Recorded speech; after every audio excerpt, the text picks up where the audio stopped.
मैं नवम वर्ग के लिए संस्कृत व्याकरण विषय में दूसरे पाठ के साथ उपस्थित हूँ।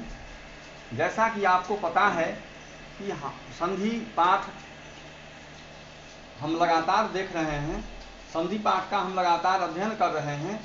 तो इस कड़ी में हमने दीर्घ संधि और गुण संधि, दीर्घ संधि जिसका सूत्र था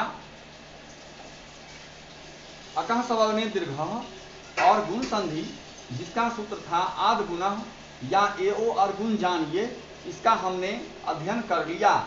आज हम यन संधि का अध्ययन करेंगे। अब देखिए आगे,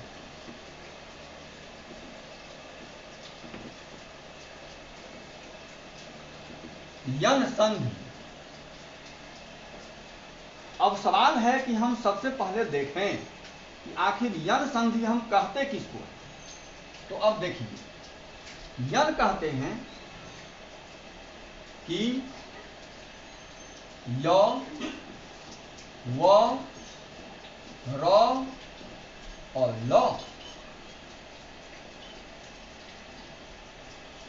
य, व, र, ल, इसी को यन कहा जाता है। को यन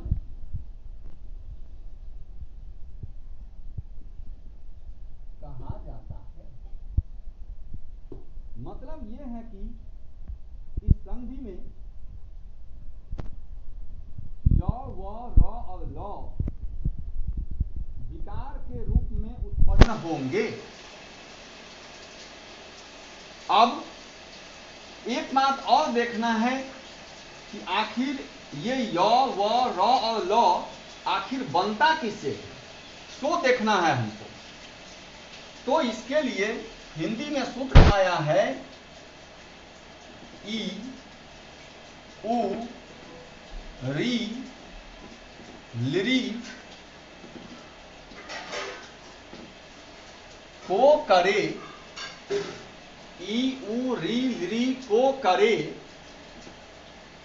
य, व, र, ल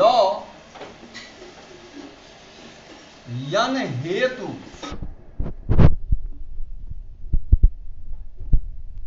मतलब ई, उ, री, लिरी, इसका मतलब है कि इस संधि में ई का परिवर्तन य में होता है।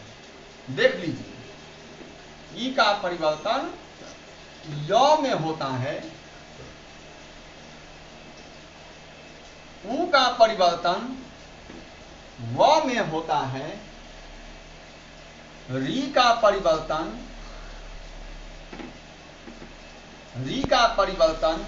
र में होता है एवं लिरी का परिवर्तन ल में होता है।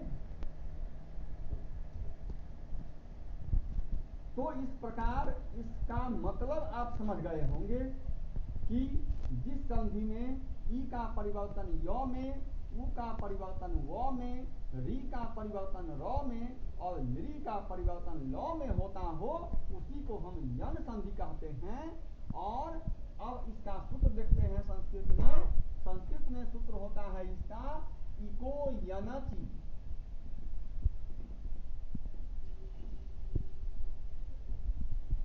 संस्कृत में इसका सूत्र है इको यनचि, अर्थात इक का यन। तो अब आपको समझ लेना है कि ई, उ, री, लिरी को इक कहा जाता है। यदि आपसे कोई भी पूछता है इक हम किसको कहते हैं, तो आप जवाब देंगे कि ई, उ, री और लिरी को हम इक कहते हैं। मतलब यह है कि प्रथम पद के अंत में ई, उ, री या लिरी निश्चित रूप से रहेगा। तो अब देखते हैं आगे कि यदि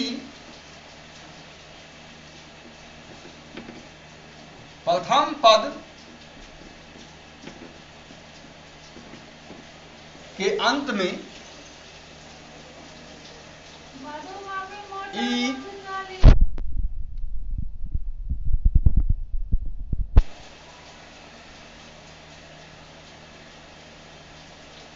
उ, री या लृ हो और दूसरे पद के शुरू में कोई असमान स्वर रहे एवं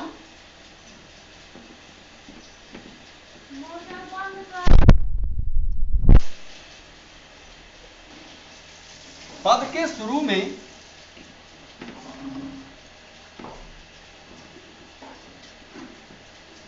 कोई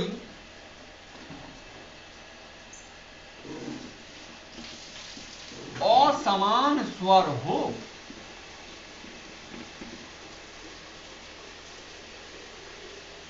यदि प्रथम पद के अंत में ई, उ, री या लृ हो और दूसरे पद के शुरू में कोई असमान स्वर हो तो ई का य, उ का व,